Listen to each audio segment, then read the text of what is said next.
Bonjour à tous et bienvenue. Aujourd'hui dans cette vidéo, nous allons réaliser ensemble le biscuit génoise. Alors pour la réalisation de cette recette, j'ai ici 5 œufs, 150 g de farine, 150 g de sucre et une cuillère à café de la vanille. C'est parti pour la réalisation. Alors pour commencer, je vais séparer les blancs des jaunes d'œufs. Voilà, je mets les jaunes d'œufs de côté et maintenant je vais monter mes blancs en neige. Je vais former une petite meringue et je vais rajouter le sucre petit à petit. Donc j'utilise mon batteur électrique. C'est parti.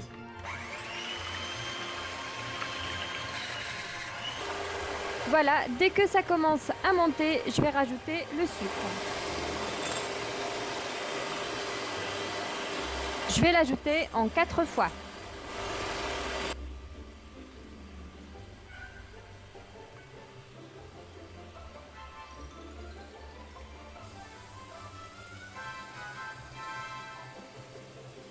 Je mélange bien.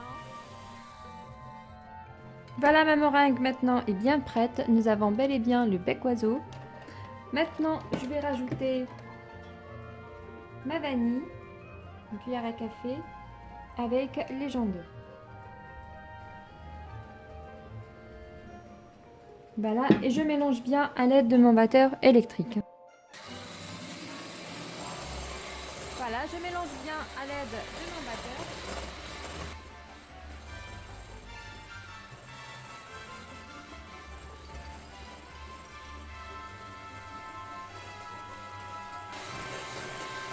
Juste quelques instants.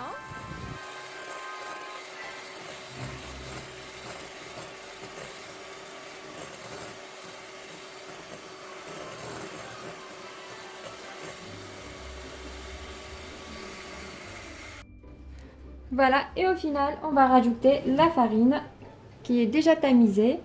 Donc j'ajoute en 2 fois, donc là, j'ajoute la moitié. Et à l'aide d'une marisse, je l'asseye. J'essaie de l'incorporer délicatement, du bas en haut, comme ceci.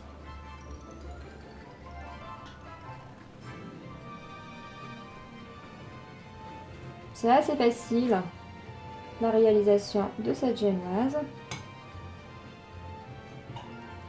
Et surtout quand on sépare les blancs des jaunes, ça monte très rapidement par rapport à l'utilisation des œufs complets. Voilà, je mélange bien jusqu'à ce que ça soit bien homogène. Voilà, maintenant ma pâte à génoise plutôt, elle est bien prête. Je vais la placer dans un moule rond. Donc comme ceci, j'ai un cercle, j'ai mis du papier aluminium et j'ai enroulé les bordures avec du papier cuisson. Voilà, et je verse ma génoise. Le cercle, je l'ai ouvert environ 21-22 cm. J'essaye de l'étaler de manière équilibrée afin d'avoir une surface homogène. Comme ceci.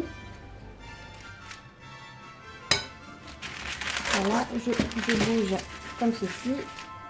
Et voilà, c'est parti au four maintenant à 180 degrés, environ 30-35 minutes. Voilà, c'est parti.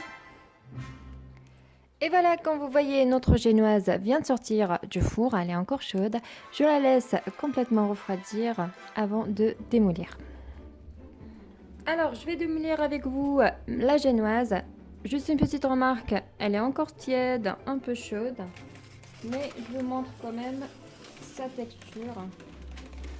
Je retire le papier. Une petite remarque, j'ai fait test avec ce petit bâtonnet pour voir si c'est sec ou pas avant de la faire sortir du four.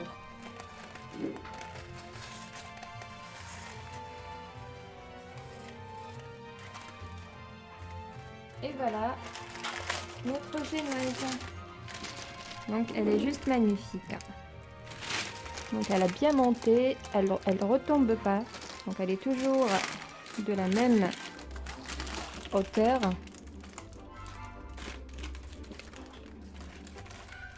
Et voilà, maintenant elle est prête pour un petit gâteau, un entremets ou autre chose.